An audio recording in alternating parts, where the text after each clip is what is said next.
Alors, ce matin, j'aimerais vous parler d'un homme, d'une personne, et j'espère que cette personne, ça sera vous, ça sera moi, ou ça l'est peut-être déjà. Une personne qui a vécu une grande victoire voulue par Dieu. Cette personne, je le nomme de suite, Gédéon. Vous connaissez Gédéon, vous savez ce qui s'est passé. Mais souvent, Gédéon, on le regarde comme quelqu'un qui a été utilisé par Dieu pour libérer le peuple d'Israël de l'oppression, de l'invasion des Madianites. Et on oublie que finalement, Gédéon, sa plus grande victoire, ça n'a pas été pour son pays, mais avant tout pour sa famille. Parce que ce qu'il a gagné pour son pays, il l'a gagné pour sa famille. Et souvent, on voit juste le côté national, le côté public, mais il y a des victoires qu'on gagne, qu'on acquiert par la grâce de Dieu, qui finalement, à la base, c'était pour notre famille qu'on la voulait. Et Dieu nous a conduits plus loin en disant, la victoire pour ta famille, tu vas l'avoir en gagnant une victoire pour ton pays, pour ton église, pour ta ville, pour ton quartier. Gédéon, il a été choisi par Dieu, et c'est moi qui le dis, à mon avis, parce que Dieu l'a vu comme quelqu'un qui se battait pour sa famille. Et on peut lire ces premiers versets dans Juges 6, verset 1er. Et gardez bien ce passage ouvert, puisque je lirai au fur et à mesure des explications et de ce que Dieu veut nous dire. Donc dans Juges au chapitre 6, verset 1er, il est écrit « Les enfants d'Israël », donc là, le tableau est dressé, « Les enfants d'Israël firent ce qui déplaît à l'Éternel, et l'Éternel les livra entre les mains de Madian pendant 7 ans. » Juges 6, verset 2, « La main de Madian fut puissante contre Israël pour échapper à Madian. Les enfants d'Israël se retiraient dans les ravins des montagnes, dans les cavernes et sur les rochers fortifiés.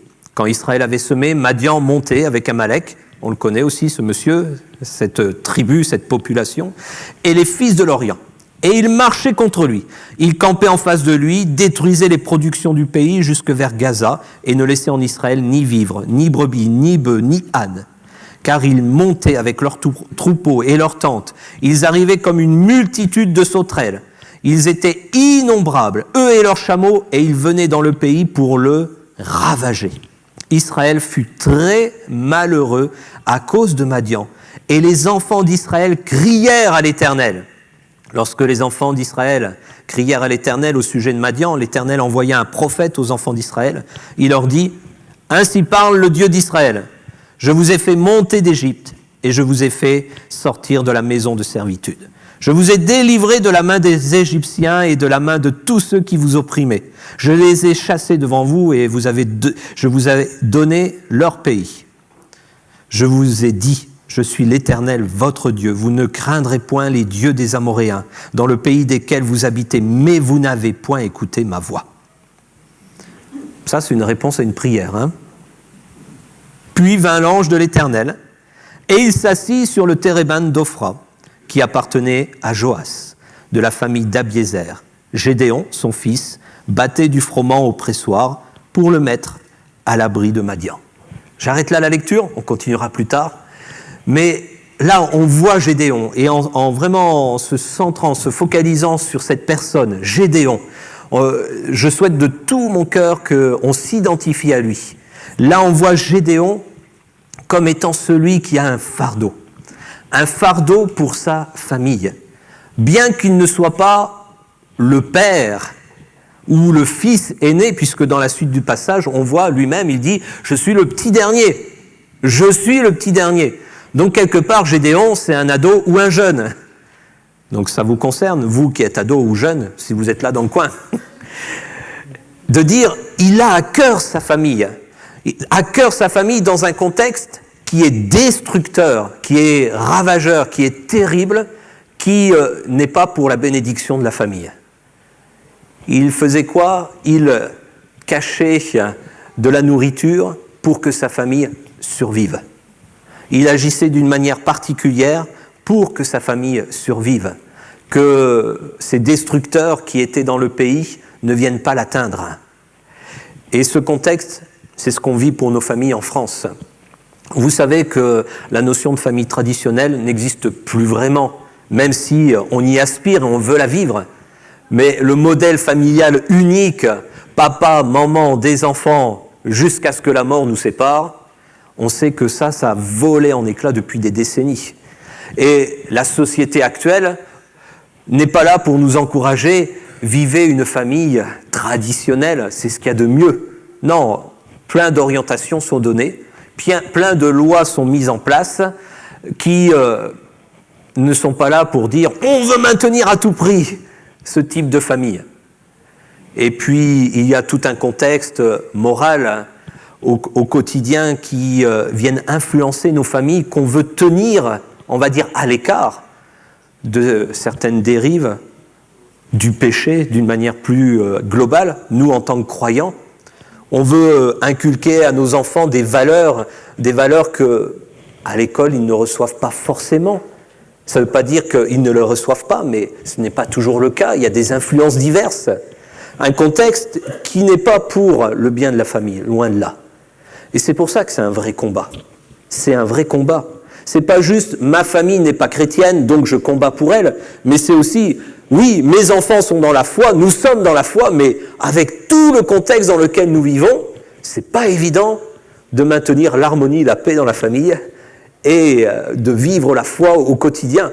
Parce qu'il y a aussi tout un ensemble de pressions financières, matérielles, qui fait que parfois des choix sont pris au détriment de la vie de famille.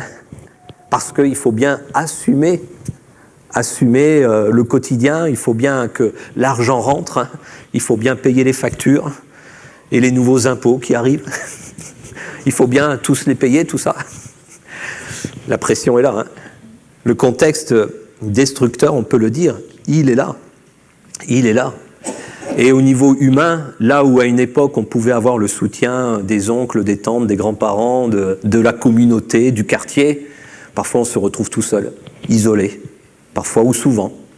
Et là aussi, c'est un contexte difficile à vivre. Après, parlons du niveau spirituel, du contexte spirituel. C'est sûr que ce n'est pas en allumant la télé qu'on sera édifié. Ça dépend ce qu'on choisit d'ailleurs, mais si on regarde comme ça à la va-vite sans sélectionner, c'est pas là qu'on trouvera la foi fortifiée à fond.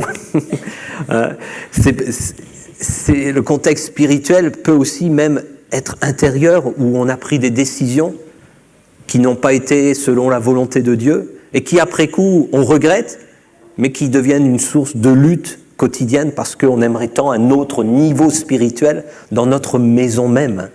Le contexte d'Israël montre bien que c'est aussi un contexte compliqué pour les familles, tant du point de vue matériel, puisque c'était au jour le jour, qu'est-ce qu'on va gagner ? D'un point de vue humain, voilà, c'est presque chacun pour soi. D'un point de vue spirituel, eh bien oui, ils s'étaient détournés de Dieu. Et on ne pouvait pas avoir l'influence nationale pour se retourner vers Dieu, non, c'était vraiment compliqué. La misère du peuple d'Israël, c'était aussi la misère des familles. Et c'est vrai que notre pays de France est dans une grande misère, spirituelle, humaine, morale, psychique. Une grande misère, et ce qui se passe en France, c'est ce qui se passe dans les familles. C'est pas juste quelque chose d'abstrait en disant « c'est la société ». C'est tellement abstrait de dire ça. Non, c'est chaque famille, dans chaque quartier, dans chaque maison qui vit cela. Et la société, ce sont les familles qui la forment. Comme je dirais maintenant, l'Église, ce sont les familles qui la font. Et c'est pas de dire « oui, l'Église ne va pas ». Non, ma famille ne va pas. L'Église va bien. Ah bien, ma famille va bien. Tout est lié, tout est lié. Gédéon a décidé, dans ce contexte, d'agir malgré tout. Et c'est là où on voit déjà chez Gédéon des valeurs que Dieu avait vues avant nous, largement, et avant même qu'il y ait la révélation de l'ange de l'Éternel. Gédéon, devant Sérazia, a eu une idée de génie, non, une idée pour se débrouiller au mieux. Il va battre le blé dans un pressoir à raisin. Du jamais vu, hein. Et c'est pas ce qui est le plus simple à faire. Aller dans un pressoir à raisin, mettre le blé et battre, c'est pas ce qu'il y a de mieux pour les mouvements et puis pour arriver à un travail optimal où il y a le rendement qu'il faut. Non. Mais il a trouvé ce moyen pour cacher la nourriture. Ça compliquait sa vie, mais il a décidé de compliquer sa vie pour que sa famille survive. Il n'a pas regardé à la difficulté en disant « je laisse ». Non, non. Il a affronté la difficulté et il s'est dit « il faut que je fasse ça. Il faut que je batte pour ma famille, coûte que coûte, même si c'est difficile, même si ça me coûte, même si ça complique mon quotidien. Je ne peux pas laisser les choses en l'état et laisser ma famille mourir de faim. » Et je disais tout à l'heure, Gédéon, c'était le petit de la famille. C'est lui qui est mis en avant. Ce n'est pas le père ou le grand frère qui est mis en avant. C'est le petit dernier. Le petit dernier qui a décidé de ne pas attendre de ceux qui auraient dû être responsables ou appelés les responsables pour agir, mais qui a dit « j'agis quand même. J'agis pour le bien de ma famille. » Je dis ça pour que chacun d'entre nous se sente concerné, pas juste les pères ou les grands frères, mais même les plus petits, et de dire « je ne peux pas juste attendre des autres, je dois aussi agir moi-même. Je ne peux pas dire « mais ça doit venir d'eux et j'attends, ah ils ne font rien ». Non, je ne peux pas rester comme ça, sinon ma famille se perd. Alors je décide d'agir malgré tout, de trouver des méthodes qui permettent d'amener une amélioration. Je ne veux pas me résigner. Ne vous résignez pas, jamais. Ne soyez jamais défaitistes, résignés devant un contexte compliqué, devant une famille qui, vous avez l'impression, au lieu de se rapprocher et de s'épanouir, il y a plein de difficultés qui se présentent, des enfants, au lieu de s'approcher du Seigneur, de s'éloigner un peu plus, ne pas se résigner, malgré tout. Et même si vous avez l'impression que le peu que vous faites n'apporte pas beaucoup, c'est déjà ça. C'est déjà ça. C'est ce que faisait Gédéon à ce moment-là. C'est bien, mais c'est usant. Et c'est dans ce contexte-là que Gédéon va passer de ce combat humain pour sa famille au combat divin. Et c'est cette étape qu'il faut vivre, si on veut justement voir des grandes victoires. Pas rester au niveau du combat humain, mais du combat juste, même s'il est humain, il est juste dans ce domaine-là. C'est normal et il faut assumer ses responsabilités de famille, quelles qu'elles soient. Mais si on reste juste dans ce combat humain, à un moment donné, on s'épuise, on s'use, et rien n'évolue, et quelque part, on peut même devenir amer.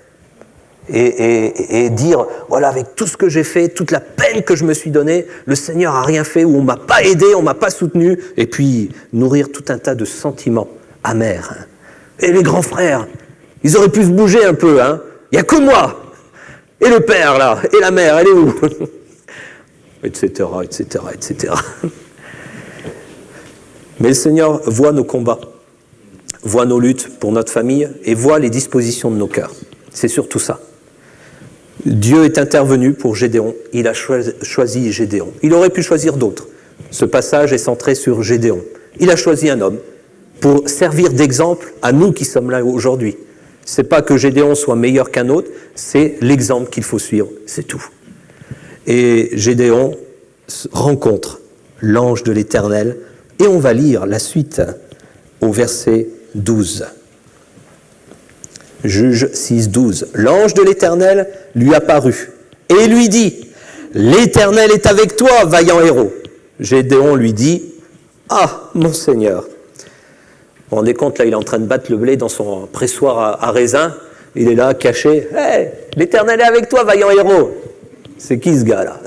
Qu'est-ce qu'il me veut? Ça fait 7 ans que je trime. L'ange de l'Éternel apparaît et lui dit ça. Et Gédéon dit « Ah, mon Seigneur, si l'Éternel est avec nous, pourquoi toutes ces choses nous sont-elles arrivées ?» J'aime bien ces passages parce que Gédéon n'est pas dit « Oh, chouette, une apparition d'un ange, une révélation. » Il dit « Ouais, c'est bien, mais reviens les pieds sur terre. Hein. C'est bien les révélations du ciel, hein, mais moi je suis sur terre. Hein. » Bon, au moins il reste humain. Et où sont tous ces prodiges que nos pères nous racontent quand ils disent « L'Éternel ne nous a-t-il pas fait monter hors d'Égypte ?» Maintenant, l'Éternel nous abandonne et il nous livre entre les mains de Madian. L'Éternel se tourna vers lui et dit « Va avec cette force que tu as, et délivre Israël de la main de Madian. N'est-ce pas moi qui t'envoie » Gédéon lui dit, « Ah, mon Seigneur, avec quoi délivrerai-je Israël ? Voici, ma famille est la plus pauvre en Manassé, et je suis le plus petit dans la maison de mon père. » L'Éternel lui dit, « Mais je serai avec toi, et tu battras Madian comme un seul homme. » Gédéon lui dit, « Si j'ai trouvé grâce à tes yeux, donne-moi un signe, pour montrer que c'est toi qui me parles. Ne t'éloigne point d'ici jusqu'à ce que je revienne auprès de toi, que j'apporte mon offrande et que je la dépose devant toi. » Et l'Éternel dit, « Je resterai jusqu'à ce que tu reviennes. » Gédéon entra, prépara un chevreau et fit avec un épha de farine des pains sans levain. Il mit la chair dans un panier et le jus dans un pot, les lui apporta sous le térébinthe et les présenta. L'ange de Dieu lui dit, « Prends la chair et les pains sans levain, pose-les sur ce rocher et répands le jus. » Et il fit ainsi. L'ange de l'Éternel avança à l'extrémité du bâton qu'il avait à la main et toucha la chair et les pains sans levain. Alors il s'éleva du rocher un feu qui consuma la chair et les pains sans levain. Et l'ange de l'Éternel disparut à ses yeux. Gédéon, voyant que c'était l'ange de l'Éternel, dit, « Malheur à moi, Seigneur l'Éternel, car j'ai vu l'ange de l'Éternel face à face. » Et là, derrière, c'est « Je vais mourir. » Et l'Éternel lui dit, « Sois en paix, ne crains point, tu ne mourras pas. » Gédéon bâtit là un autel à l'Éternel et lui donna pour nom l'Éternel paix. Il existe encore aujourd'hui à Ophra, qui appartenait à la famille d'Abiézer. Cette deuxième partie, c'est la partie centrale. C'est l'étape que chacun d'entre nous, nous devons vivre pour passer de ce battant, combattant, luttant pour sa famille, mais ne voyant que peu de résultats, à cet homme qui est appelé par Dieu et qui accomplit un service au-delà même de sa famille, mais dont sa famille profite et trouve la victoire par cet intermédiaire. Et je crois que le Seigneur veut nous faire vivre cela, chacun d'entre nous. Il y a eu une pensée tout à l'heure qui a été partagée par rapport à une ou plusieurs personnes, je ne sais, mais en lien avec sa famille et en lien aussi avec ce désir de servir le Seigneur. Mais le Seigneur rappelle que ces deux choses sont liées. Je ne peux pas servir le Seigneur dans l'Église si je ne le sers pas dans ma famille. Mais ce que je sers dans l'Église, ma famille en bénéficie. Et c'est là le principe même de ce passage et de l'appel de Gédéon. Gédéon va avoir la plus grande révélation de sa vie. Oui, il est dans un contexte idolâtre, on ne sait plus trop qui est Dieu, ce que le fait Dieu, on a des histoires du passé, mais il y a beaucoup de choses qui sont mélangées. Et là, une parole de Dieu lui est donnée, une révélation qui va le marquer. L'ange de l'Éternel lui apparut, « L'Éternel est avec toi, vaillant héros. » L'Éternel est avec toi. Juste ça, juste ça. C'est pas « l'Éternel sera avec toi » ou « a été avec toi ». Il est avec toi. C'est un présent continuel et éternel. Nous qui croyons en Jésus, qui luttons parce qu'on est persuadés et convaincus parce que c'est ce qu'il faut faire pour sa famille, même si on n'a pas trop la notion du pourquoi, du comment, juste les moyens et tout, mais on ne veut pas se laisser aller. Nous qui croyons en Jésus-Christ, bien Dieu nous le rappelle, « Je suis avec vous. Je suis avec vous. » Jésus est appelé Emmanuel, Dieu avec nous. Et on a besoin de cette révélation régulière pour pas que le combat nous use et qu'on n'ait qu'un regard sur la difficulté et non sur ce qui est dans l'invisible. Si tu as décidé de ne pas te résigner et de faire à coûte que ta famille s'attache au Seigneur, que ta famille ait une autre vie que ce qui se passe autour de toi, et que tu fais ça par la foi au nom de Jésus, eh bien le Seigneur te dit tous les jours, continue, je suis avec toi. Continue, je suis avec toi. Tu as raison, je suis avec toi. Tu as reçu Jésus dans ta vie, nous avons reçu Jésus dans notre vie comme sauveur, mais comme étant celui qui est notre berger au quotidien, à chaque seconde, avec nous en toutes circonstances, même si parfois ça paraît si loin, même si parfois il paraît si lointain. Mais ça, ce n'est que humain, émotionnel, psychologique, ce n'est pas du tout spirituel. La réalité, c'est « je suis avec vous ». J'aime bien ce passage dans Romains 8, que je vais vous citer, 31 à 39, où il est dit, je ne vais pas le lire entièrement, mais quelques brides, « Si Dieu est pour nous, qui sera contre nous? Lui qui n'a pas épargné son propre Fils, mais qui l'a livré pour nous tous, comment ne nous donnera-t-il pas aussi avec lui, tout avec lui, par grâce? Il nous est dit, qui accusera les élus de Dieu? Dieu est celui qui justifie, qui les condamnera? Le Christ Jésus est celui qui est mort, bien plus, il est ressuscité, il est à la droite de Dieu et il intercède pour nous. Qui nous séparera de l'amour de Christ? Et après, il est parlé de plein de choses, mais il est dit, rien, ici-bas, mais aussi dans les lieux invisibles, ne pourra nous séparer de l'amour de Dieu en Christ Jésus notre Seigneur. Je suis avec toi, mais pas juste comme quelqu'un qui est à côté, et puis voilà, de temps en temps ça va, allez, va, mais comme quelqu'un qui agit, qui fait que tout ce qui voudrait nous séparer de l'amour de Dieu, eh bien il le chasse, parce que Christ est en nous par son esprit. Que même, il nous est parlé de cette intercession, afin que rien nous prive du ciel de Dieu. Et Christ est venu pour cela. Et dans mes combats, je ne veux pas l'oublier. Qui est Dieu pour moi? Qui est-il au quotidien pour moi? En qui je crois? Jésus-Christ. Oui, le sauveur personnel, mais surtout celui qui est là avec moi sur terre et qui n'a qu'un objectif, m'entraîner avec lui dans sa gloire, et pas moi tout seul, mais tous ceux que je voudrais bien attirer aussi, ma famille, les membres de ma famille, et mon quartier, ma ville, mon pays, le monde entier. Et ça, c'est là qu'on est appelé. Et de dire, mais il est avec moi. Et ça, j'ai besoin d'avoir une révélation rafraîchissante au quotidien de cette réalité. Avec à côté une autre réalité, ça me concerne, où il est dit, l'Éternel est avec toi, vaillant héros. Ah, donc je ne suis pas juste le petit pitoyable misérable qui de temps en temps a une petite miette de bénédiction. Comment Dieu me voit, comment il m'appelle, comment il me considère. C'est rafraîchissant ça. Surtout si vous vivez dans une famille où tout le monde vous critique et vous rabaisse. Et à force de penser que c'est la réalité. Surtout si vous êtes le petit dernier et que vous essayez d'arriver avec votre Bible en disant « peut-être on pourrait prier ou lire la Bible ». Eh, c'est bon là, fais pas ton TTS toi. Hein. C'est pas parce que tu étais à Denji là que hein, il faut là. Oh, calme-toi. Hein. Reviens les pieds sur terre. Bon, j'en profite, hein, DNJ, je fais de la pub. C'est en mai 2018 à Clermont-Ferrand. Je sais que vous êtes au courant, donc j'insiste pas. Non, je sais qui je suis. En Jésus-Christ. Il est dit vaillant héros. C'est pas par rapport uniquement, ce terme souvent on dit oui, Dieu annonçait ce que allait devenir Gédéon. Non, c'est ce qu'il était déjà.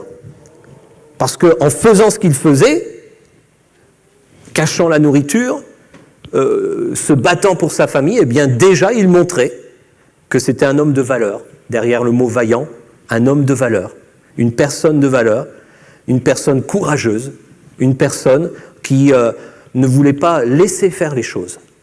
Et dans les petites choses, on montre déjà ce que Dieu voit en nous. Et il ne faut pas forcément attendre les grandes choses pour dire « je suis le grand pasteur, je suis le grand ceci, je suis... » Bon, non, c'est dire ce que je suis, je le sais. Je suis enfant de Dieu. Je suis saint en Jésus-Christ. Je suis libre en Jésus-Christ. J'ai de la valeur à ses yeux, mais je ne prends pas ça juste pour me consoler parce que les autres me critiquent, mais je dis c'est vrai, j'ai de la valeur à ses yeux. Je suis quelqu'un d'important, sans aucun orgueil, aucune prétention, mais je suis important pour Dieu. Et je suis important pour ce monde dans le sens que Dieu a décidé de me laisser sur cette terre pour être son témoin et parler aux autres. Donc je suis important. Et j'ai ma place et personne ne me la prendra, même lorsque j'aurai 100 ans. Je ne la laisserai à personne. Donc les personnes plus âgées, ne dites pas « bon, je laisse ma place aux jeunes ». Non, c'est votre place, vous la gardez. Les jeunes auront leur place aussi, dans d'autres domaines, mais si le Seigneur vous a mis une place, ben voilà. Après, vous faites autrement, différemment, le service, bien sûr. Mais ces révélations nous amènent plus loin dans le combat, nous amènent plus loin. Je vais accélérer un peu. Suite à cette révélation, on voit que Dieu lui donne autre chose. L'Éternel se tourna vers lui et dit « Va avec cette force que tu as. » et tu sauveras Israël de la main de Madian, n'est-ce pas moi qui t'envoie? Ce que Dieu me révèle de qui il est, de ce que je suis, c'est pas pour me mettre dans du cocooning. Oh, je suis un vaillant héros. Oh, Dieu est avec moi, c'est trop beau, là, ça me fait du bien. Hein. Et comme une berceuse qui... voilà. Non, c'est pour dire, maintenant, vas-y, tu sais, allez, bouge-toi. Maintenant que tu sais qui est Dieu pour toi et qui tu es pour Dieu, c'est pas juste pour dire, oh, merci Seigneur, tu m'as consolé. Ok, c'est bon, ça y est, on le sait. Maintenant, agis. Je t'envoie. Va sauver Israël. Maintenant, allez, sors de ton pressoir, sors de ton petit combat uniquement humain et entre dans la bataille divine, dans le combat divin. J'ai un appel pour toi. Et ce que tu as fait avec la force que tu avais est suffisant pour faire encore plus et plus grand, puisque je suis avec toi. Pas besoin de chercher plus. Ce que Gédéon faisait dans son pressoir, avec la force qu'il avait, était suffisant pour aller gagner les armées nombreuses de Madian, etc. Et de dire oui, le Seigneur est là. Il vous appelle, il m'appelle. Le Saint-Esprit que nous avons reçu, c'est lui, et c'est Jésus qui l'a dit, vous serez mes témoins. Jérusalem, Samarie, Galilée, Samarie, jusqu'aux extrémités de la terre. Vous serez mes témoins. J'ai commencé à me battre pour ma famille, je vais continuer de me battre pour ma famille, mais d'une manière différente, avec une vision élargie. Je me rappelle d'un pasteur burkinabé qui est maintenant auprès du Seigneur, qui me disait souvent quand j'étais là-bas, « Rodolphe, aie une grande vision ». Et il me répétait ça à chaque fois que je le voyais, donc à force c'est rentré. Ça veut dire élargissons notre vision. Le même combat que vous pouvez mener pour votre famille, ce combat que vous menez pour votre famille, c'est le même pour la nation, pour la ville, pour le pays. Ce sont les mêmes objectifs. Je veux sauver ma famille, je veux sauver ma ville, je veux sauver mon quartier, je veux sauver mon pays, je veux sauver mon église s'il y avait besoin. Mon entraînement dans le cadre de ma famille est utile pour la suite. Et j'élargis ma vision parce que je sais que finalement, ma vision, c'est pas juste le salut de ma famille, mais c'est dire ce que je fais pour ma famille. Ça va beaucoup plus loin que ma propre famille. Parce que là, à travers ça, eh bien, mes enfants vont se lever, vont servir le Seigneur, vont accomplir des choses au nom du Seigneur, vont aller plus loin que là où je n'ai pu aller moi-même. De grandes choses vont se passer et je dirai merci Seigneur, parce que tu m'envoies. Et avec ce que j'ai fait, tu permets de grandes choses. Même si je dis ce que j'ai fait, c'est pas grand-chose. Je veux vivre dans la grâce, au quotidien. C'est ce que Gédéon va réaliser aussi. Mais je vais sauter cette partie, même si elle est importante, parce que vous connaissez tous ce qu'est vivre dans la grâce. Vous n'allez pas mourir, Dieu vous aime. Vous vivez dans la grâce, je vis dans la grâce. Mais ensuite, Amen. Ah, une réaction. Mais ce qui est important, c'est la suite. Juge 6, versets 25 à 32, et je vais conclure avec cette troisième partie qui sera plus courte, parce que j'ai l'impression d'avoir été long. Non, mais vous pouvez être honnête, dire oui. Hein. Fanny ? Ok. Il y a au moins une personne honnête. Allez. Ouais, elle n'a pas dit oui, elle n'a pas dit non. Hein. Juge 6, 25. Dans la même nuit, l'Éternel dit à Gédéon, « Prends le jeune taureau de ton père et un second taureau de 7 ans. Renverse l'autel de Baal qui est à ton père et abat l'idole qui est dessus. Tu bâtiras ensuite et tu disposeras sur le haut de ce rocher un autel à l'Éternel ton Dieu. Tu prendras le second taureau et tu offriras un holocauste avec le bois de l'idole que tu auras abattu. » Gédéon prit 10 hommes parmi ses serviteurs et fit ce que l'Éternel avait dit. Mais comme il craignait la maison de son père et les gens de la ville, il l'exécuta de nuit et non de jour. Lorsque les gens de la ville se furent levés de bon matin, voici l'autel de Baal était renversé, l'idole placée dessus était abattue et le second taureau était offert en holocauste sur l'autel qui avait été bâti. Et ils se dirent l'un à l'autre, « Qui a fait cela ?» Et ils s'informèrent et firent des recherches. On leur dit, « C'est Gédéon, fils de Joas, qui a fait cela. » Alors les gens de la ville dirent à Joas, « fais sortir ton fils, et qu'il meure, car il a renversé l'autel de Baal et abattu l'idole qui était dessus. » Joas répondit à tous ceux qui se présentèrent à lui, « Est-ce à vous de prendre parti pour Baal? Est-ce à vous de faire venir à son secours? Quiconque prendra parti pour Baal mourra avant que le matin vienne. Si Baal était un dieu qu'il plaide lui-même sa cause, puisqu'on a renversé son autel. » C'est une étape importante, ça. Gédéon se battait pour sa famille. Gédéon est passé du combat humain au combat divin, parce que Dieu lui a révélé les choses, et Dieu a élargi sa vision sur le service dans lequel Gédéon entrait pleinement en agissant pour sa famille. Mais en même temps, pour passer l'étape du concret, de la révélation au concret, Gédéon devait produire un acte public, visible, de son engagement. Parce que tout ce qu'il faisait avant, c'était caché dans sa famille.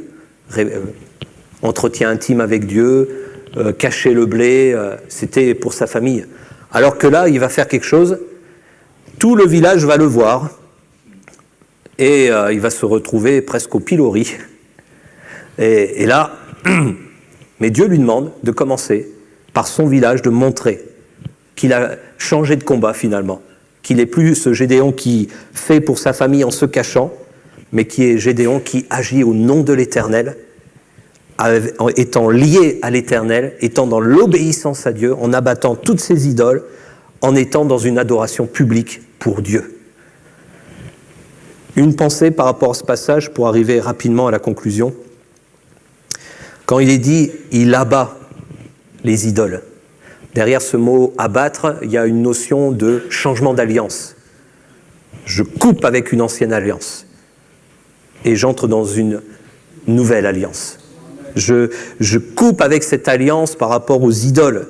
Et là, il est parlé d'Ashéra, d'Astarté, ou la divinité de la fortune et du bonheur. Je décide d'en finir avec l'argent au centre et le plaisir au centre. Et je mets Dieu au centre. Et ça, que tout le monde le voit. C'est pas juste, je le vis dans mon intimité, mais que tout le monde le voit. Même si dans mon quartier, ils disent, il est fou, lui. Qu'est-ce qu'il nous fait, là? Il veut le malheur de ses enfants. Il les prive de vacances à 6 000 €. Impossible. Aujourd'hui. Non, j'exagère pour que personne ne se sente concerné. Quoi? Regardez, ils souffrent, leurs enfants. Ils les obligent à se lever le dimanche matin pour aller à l'église, alors qu'ils pourraient faire autre chose pour leur plaisir personnel. Et moi-même aussi. Parce qu'encore ce matin, je voyais des personnes partir en vélo, là, dans les vignes. Qu'est-ce que je vais faire à l'église? Ah oui, je prêche. Mais c'est un choix, et un choix de bénédiction. Et il a décidé d'abattre le dieu Mammon, l'amour de l'argent, et il a décidé d'abattre ce principe « j'aime mon plaisir plus que Dieu ». Et c'est ce qu'il faut continuer de vivre. Et à un moment donné, on sort du côté privé et de dire publiquement « regardez, nous, moi et ma maison, nous servirons l'Éternel. Moi et ma maison, nous adorons Dieu. Moi et ma maison, nous avons fait des choix où ce n'est pas l'argent qui gouverne, ce n'est pas le plaisir qui gouverne, c'est Christ. Et à travers ça, eh bien, j'entraîne aussi ma famille et je veux l'entraîner plus loin puisque même le père de Gédéon, il apparaît juste ici, il prend la défense de son fils. Donc il y a eu vraiment une bénédiction, puisqu'avant cela, il n'apparaissait pas. Alors, je conclus. Parce que le plus important, ce n'est pas les grandes victoires que Gédéon va avoir ensuite, même si on peut insister là-dessus. Le plus important, c'est ce que Gédéon a fait là, pour sa famille, dans l'intimité avec Dieu, et dans son village où il a montré la décision et l'engagement qu'il a pris.